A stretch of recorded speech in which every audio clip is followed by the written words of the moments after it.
Olá galera, tudo bem? Bem-vindos ao Gabarito Enem. Meu nome é Marcos, a gente está aqui junto para desmistificar uma das disciplinas muito mais legais do que vocês pensam, que é a física.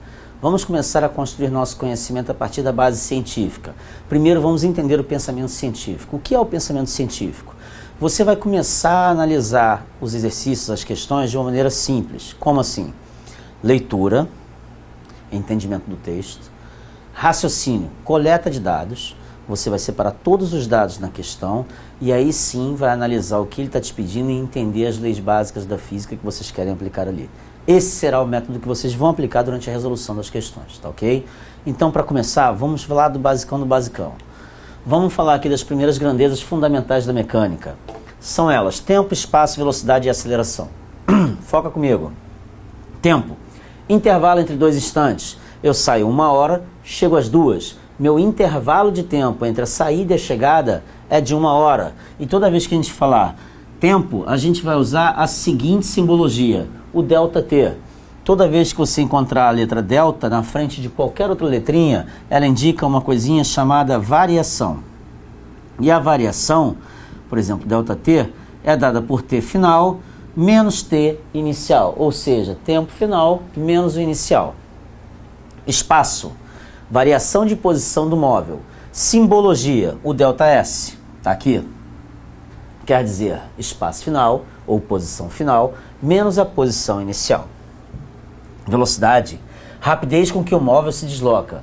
Simbologia, ΔV, ou seja, variação de velocidade. Também, como tempo, é velocidade final, menos velocidade inicial.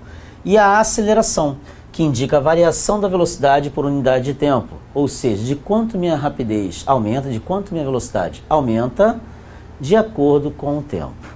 Presta bastante atenção, essas são as 4 grandezas básicas da mecânica e nós temos que ter atenção a elas. É a base de tudo o que nós vamos estudar a partir de agora. E a gente tem que ter foco e atenção total a esse conteúdo. Vamos começar a nossa relação com a física, tratando da relação histórica entre força e movimento. Vamos falar de Aristóteles e Galileu para começar a entender isso bem. Aristóteles via todos os movimentos como movimentos de 2 tipos, o movimento natural ou o movimento violento.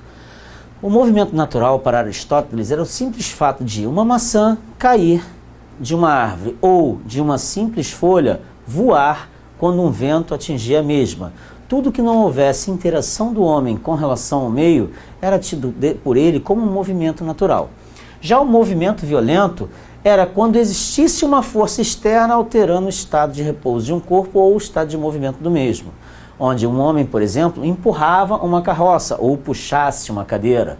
Já que havia uma interação entre o homem e o meio, esse movimento era tido como violento. E quando não havia interação entre o homem e o meio, esse movimento era tido como natural. Se liga aqui agora no que eu vou falar com vocês sobre Galileu. Nosso amigo Galileu já vem introduzindo um método científico para analisar o movimento. Começa aqui. Para Galileu, estaria em movimento também sem existência de força. Opa, ele contraria Aristóteles. Aristóteles achava que para existir movimento, eu tinha que ter a interação de uma força. Já sem a ação de uma força, um corpo não estaria em movimento. Não. Galileu já começa a pensar na inércia. E aí ele diz o seguinte: objetos de diferentes pesos, abandonados à mesma altura, simultaneamente atingiriam o solo em momentos diferentes, em virtude da maneira como o ar oferece resistência ao movimento. Isto é, os objetos não caíam simplesmente com rapidez proporcional aos seus pesos, ou seja, estaria em movimento também sem a existência de força. O que Galileu previu com isso? Ele entendeu que 2 corpos, mesmo tendo a mesma massa, porém divididos em áreas diferentes, atingiriam o solo em tempos diferentes, devido à resistência que o ar oferece. E uma outra implicação muito séria que Galileu colocou na nossa física, já a partir da prática experimental, é a seguinte: que um corpo poderia estar sim em movimento, mesmo se não existissem forças atuando sobre ele. Daí parte o conceito da inércia, em que nosso amigo Newton mais tarde veio a enunciar algumas leis. Mas vamos agora analisar a inércia a partir de Galileu. Olha para o que Galileu fez. Ele desenvolveu um plano inclinado. Simples. Meio com atrito e com atrito desprezível depois. No meio com atrito, Galileu observou que ao lançar uma bola de uma posição A, essa bola subia até B, ela retornava e o movimento ia cessando-se, até porque a força ia sendo dissipada. Já a partir de um outro experimento, em que ele botou um plano com a segunda rampa menos inclinada, Galileu observou que a bola tendia a subir um pouco mais nessa rampa. Ou seja, por quê? E aí Galileu teve uma outra ideia. Lançou um outro plano inclinado com uma reta, com um determinado comprimento. E ele observou que ao lançar essa massa, essa bolinha, essa bola viajou por muito mais tempo. O movimento dela durou muito mais tempo. Isso por quê? Ele via que se ele reduzisse o atrito, ele observou que se ele reduzisse o atrito, ele conseguiria que o movimento perdurasse muito mais. Então ele definiu que, sem a existência do atrito, o corpo estaria sim em movimento, mesmo se eu não tivesse, no nosso caso a rampa, uma força atuando por ele, e ele permaneceria ali em movimento indefinidamente. A partir desse conceito surgiram também uma série de implicações na física. Com a inércia, foi-se possível pensar na viagem espacial. Um exemplo sobre esse filme, que é mais bem sobre um filme que retrata bem essa situação, é o nosso filme Apolo 13 e, mais recentemente, o filme Gravidade, onde acontecem situações no espaço em que não há a existência de uma força propulsora atuando na espaçonave de maneira constante. As propulsões são feitas por pequenos jatos direcionando a espaçonave ou o corpo para onde ele quer ir. Vamos lembrar? Apolo 13 é o filme com Tom Hanks, quando a espaçonave entra em uma certa situação e sai da sua trajetória, que tem que permanecer para poder retornar à Terra. Tom Hanks é obrigado a acionar pequenos propulsores que direcionam a espaçonave. O movimento desses propulsores é contínuo. A direção explodir aqui, combustão, ele vem para cá, lançamento de gás, ele vem para cá, ele aqui lança um outro gás para parar o movimento. E aí ocorre a condição de equilíbrio e a espaçonave permanece em movimento, mesmo com a ausência de força.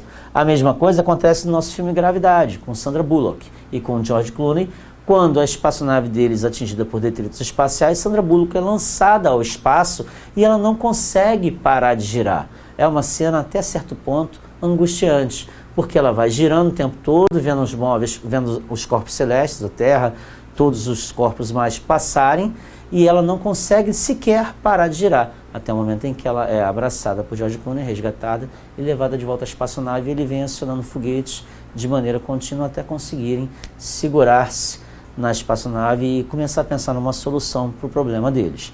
E isso tudo é possível através da inércia. Uma outra questão que a inércia tem muito importante são os nossos satélites, que são colocados em órbita e eles permanecem com a velocidade constante de giro ao redor da Terra, graças à ausência de atrito e à nossa leizinha da inércia propriamente dita. Vamos lá? Então, de acordo com o plano inclinado de Galileu, nós temos aqui, surge a inércia, surge o conceito de inércia. E o conceito de inércia me diz o seguinte: Galileu observou que sem forças opositoras, todo o corpo tende a manter o movimento, e então ele encontra-se em inércia. Newton, muito bem pensado, enunciou a primeira lei. Vamos dar uma canjinha rapidinha aqui, dinâmica. Primeira lei de Newton, ou lei da inércia. Ela diz que todo corpo tende a permanecer em repouso ou em movimento retilíneo uniforme se a resultante das forças que atuarem sobre ele for nula. Ou seja, sem forças opositoras, eu tenho a tendência de manter o meu movimento, pois eu estou em inércia. Galileu deu um grande passo para a física e nos ajudou em muitos fatores na física clássica. Vamos para o próximo slide e vamos começar a analisar os movimentos de uma maneira mais objetiva. Logo, quando a gente fala que a gente tende a manter o movimento e como a gente fala que não tem força alguma atuando, a gente pode afirmar que a velocidade desse móvel permanece constante. Daí nós já vamos começar a orientar a vocês dentro do movimento uniforme. As características do movimento uniforme são simples: ausência de aceleração, ou seja, meu corpo não tem sua velocidade variando em função do tempo. Logo, ele apresenta velocidade constante, não muda. A velocidade que se inicia o movimento é a velocidade que se termina o movimento. Outra situação que você pode caracterizar também é que ele percorre espaços iguais em intervalos de tempos iguais. Ou seja, o meu corpo percorre 10 metros a cada 1 segundo, como é o exemplo aqui demonstrado. Vamos lembrar lá do início sobre as grandezas físicas da mecânica? ΔS, variação de espaço, é o espaço final menos o espaço inicial. E ΔT, variação de tempo, é o tempo final menos o tempo inicial. Acompanha comigo aqui. Quando eu falo variação de espaço, ou seja, espaço final menos espaço inicial, eu vou pegar um trechinho aqui, esse trecho, que tem minha origem e minha chegada. Eu saio de 10 e vou até 20. Para o meu espaço, são 20 menos 10, o que me dão 10 metros. Para o meu tempo, 2 menos 1, o que me dá 1 segundo. Sendo esse um movimento uniforme, essa situação tem que se repetir em toda a trajetória. Olha para cá. Vamos ver agora, vocês. 40 menos 30, 10 metros. Sempre indique a grandeza, tá ok? Indique sua unidade de medida. 4 menos 3, 1 segundo. Aqui, 50 menos 40, 10 metros. 60 menos 50, 10 metros. 70 menos 60, 10 metros. 5 menos 4, 1 segundo. 6 menos 5, 1 segundo.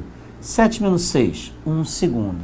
Ou seja, variação de espaço. Eu ando com a velocidade de 10 metros sob variação de tempo a cada 1 segundo. Minha velocidade é de 10 metros por segundo. Ok? Viram? É simples. Você percebe as unidades de medida de velocidade no velocímetro do carro do seu pai, quando você começa a pensar. Olha lá, pensamento científico, aplica.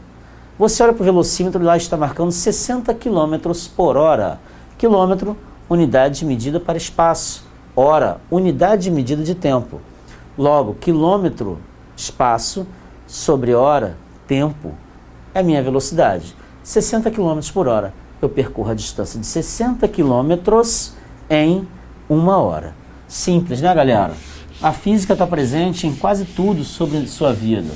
Um grande exemplo é que quando você acorda, a partir do momento que você acorda, até a hora que você chega na sua escola, você está controlando o tempo que você leva para fazer tudo.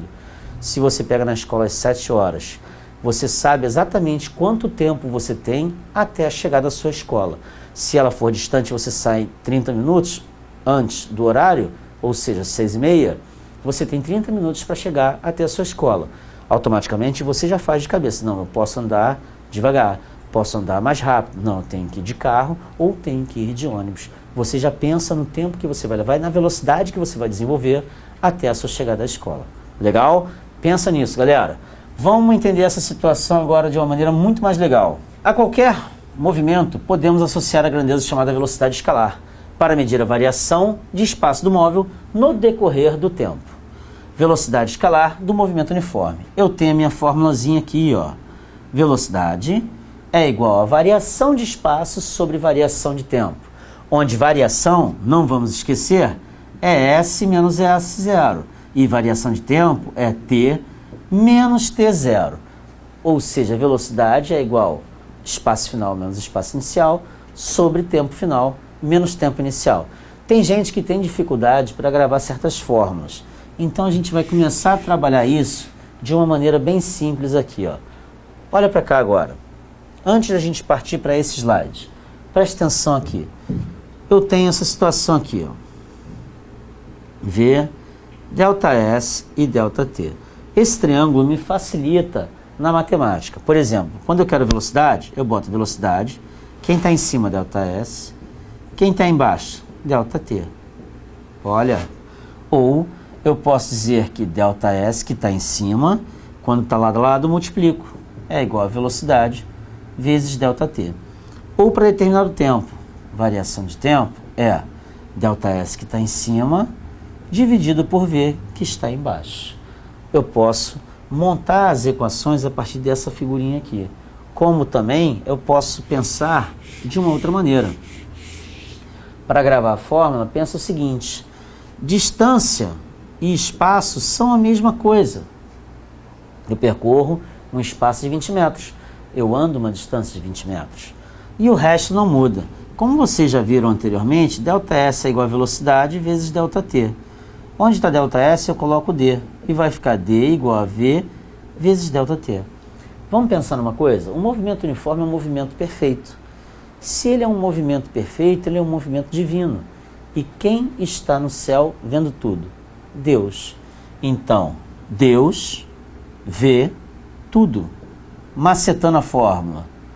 Deus vê tudo. Distância igual a velocidade vezes variação de tempo. Tá legal? Não vamos perder isso da cabeça, não.